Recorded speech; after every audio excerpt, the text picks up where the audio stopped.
Union members gathered in the rain on soggy soil to protest the Trans-Pacific Partnership, also known as TPP.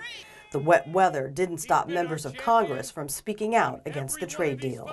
It is a pleasure to be surrounded by many people who understand the real difference between fair trade and free trade. And that difference is American jobs. Representative Mark Pocan of Wisconsin said the United States could lose up to 130,000 jobs solely based on the inclusion of Japan and Vietnam. This is the biggest and the baddest of the trade deals. This is NAFTA on steroids.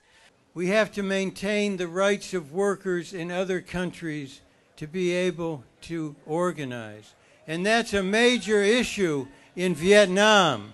Member after member told the crowd why they oppose TPP.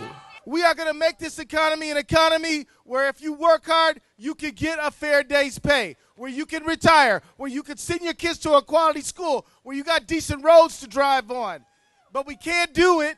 We can't do it if we allow these multinationals to offshore our jobs to the lowest wages anywhere in the world. Low global wages can often translate into dangerous working conditions, which can lead to workers losing their lives in countries like Bangladesh. That's why labor is leading the fight. It's time that we adopt policies, whether they're in trade agreements or federal budgets or elections, that represent the interests and the will of all Americans. We have to decide as a nation whether we are going to rebuild a land of opportunity where anyone who is willing to work hard, anyone who is willing to play by the rules can find a good job and support a family.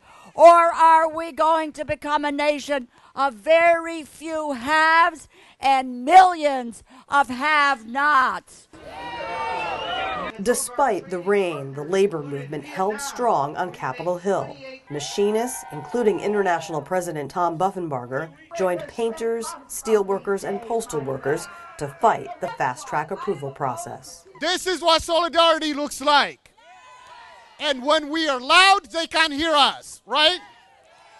Get back to your districts and make sure that everybody's mobilized, and as we head into November, make sure those elected officials hear you loud and clear. Hey, hey, whoa, whoa.